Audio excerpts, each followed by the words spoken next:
मैं समझाते समझाते थक गई अपने माँ बाप को कि मुझे मेरी मर्जी से शादी करने दे, लेकिन नहीं, उनके लिए मेरी खुशी से बढ़कर उनकी इज्जत है।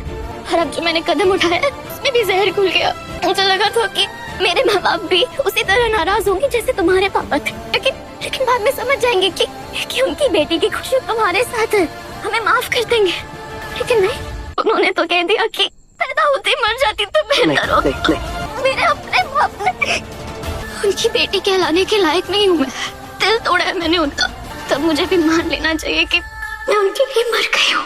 आज तक सिर्फ सुना था कि एक लड़की का उसका असली घर ना ससुराल ही होता है, और आज देख भी लिया, मेरे माँ बाप ने साबित कर दिया कि उनका घर कभी मेरा था ही नहीं। बस बता बस। और ये तो तुम्हारे पापा, जिनका मुझे सबसे ज्यादा डर था कि पता नहीं वो मुझे अपने घर आने भी देंगे या नहीं, उल्टा आज वो मेरे हक में खड़े थे। बाप खोया, लेकिन बाप के रूप में एक ससुर मिल गए। भाई नहीं था, लेकिन धीरज मिल गया।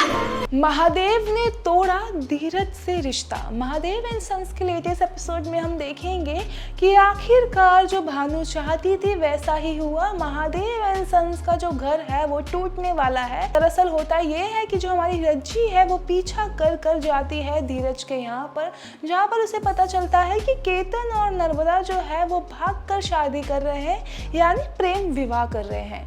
अब जैसे ही ये बात वो भानु को बताती है तो भानु खुशी के मारे झूमने लगती है और उसे ऐसा लगता है कि मेरी जो 25 साल की तपस्या है अब वो पूरी होने वाली है। अब हमारी वो रज्जी की मदद से हमारे जो महादेव को कॉल करवाती है और कहती है कि रज्जी कहती है महादेव से कि यहाँ पर एक प्रेम विवाह हो रहा है और मुझे ना कुछ दान करना था, पर चावल कम पड़ रहे हैं, इसलिए आप 4 गुने चावल लेकर यहाँ पर आ जाओ। अब रज्जी एड्रेस भी देती है, लेकिन महादेव जो है वो थोड़ा हिचकिचाते हैं और कहते हैं कि तुम सच बोल रही हो ना, इसके पीछे कोई प्लान तो नहीं है। अब रज्जी कहती है कि मैं ऐसा क्यों करूँगी, मैं तो अच्छे कर्म करने वाली थी, मतलब मैं गरीबों को खाना देना चाहती थी, इसलिए आपसे मदद मांगी।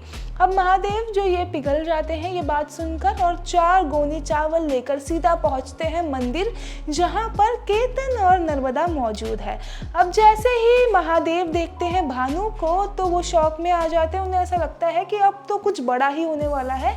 अब भानु सीधा महादेव का हाथ पकड़ के उसे खींच कर लेकर जाते हैं और कहती है कि चलो मुझे आज तुम्हें कुछ दिखाना है जिसे देखकर तुम बहुत खुश हो जाओगे। अब जैसे ही महादेव देखता है कि केतन और नर्मदा जो है वो मंदिर में बैठकर शादी कर रहे हैं और केतन नर्मदा को सिंदूर लगा चुका है, मतलब शादी भी हो चुकी है, जिससे अब महादेव कुछ भी नहीं कर सकते। अब महादेव जो है ये शादी रोक भी नहीं सकते। अब महादेव की आंखों के सामने ये सारा चीज़ हो रहा है और महादेव चुपचाप आंखों में गुस्सा लेकर खड़े हैं। अब जैसे ही शादी पूरी होती है महादेव जोर से चिल्लाते हैं और केतन को थप्पड़ मार देते हैं। अब ये सब देखकर भानु खुश हो जाती है और कहती है कि देखो भाई, भले ही केतन की शादी में तुम नहीं थे, लेकिन तुम्हारा जो काम है वो तुम्हारे छोटे बेटे धीरज ने कर दिया, क्योंकि ये सब जो हो रहा है वो कोई और नहीं, धीरज ने ही करवाया है।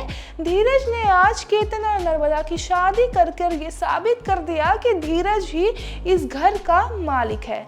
अब ये सब सुनकर जो हमारे महादेव गुस्से में आ जाते हैं और धीरज को भी थप्पड़ मारते हैं और कहते हैं कि तूने जो आज किया ना बहुत गलत किया, तूने अपने भाई का साथ देकर और शादी करवा कर ना मेरे घर की नाक कटा दी और आज से तेरा और मेरा रिश्ता खत्म।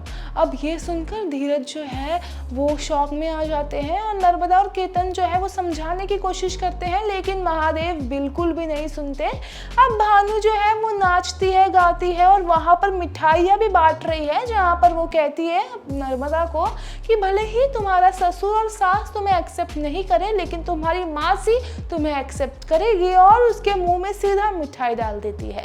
अब ये मिठाई डालते वक्त वो प्यार से नहीं, मतलब जबरदस्ती से उसे खिला रही है, लेकिन ये सारी चीज नर्मदा को समझ में आ रही है। अब महादेव धीरज को घर से निकाल देता है, उसके बैग जो है वो बाहर फेंक देता है और कहता है कि खबरदार, अगर तुमने आज से मेरे घर में देखने की भी कोशिश की, आज से तुम्हारा परिवार तुम्हारे लिए मर चुका है और तुम भी हमारे लिए मर चुके हो। अब ये सब देख कर ना रज्जी को कहीं ना कहीं लगता है कि मैंने बहुत गलत किया ये सब बताकर भानु को, क्योंकि भानु ने जो आज किया है वो बिल्कुल गलत नहीं किया है। आगे का एपिसोड काफ़ी ज़्यादा इंटरेस्टिंग होने वाला है। आपकी क्या राय है ये पूरे अपडेट को लेके हमें कमेंट करके ज़रूर बताइए। और अगर वीडियो पसंद आई हो तो लाइक शेयर सब्सक्राइब करना ना भूलें हमारे चैनल को।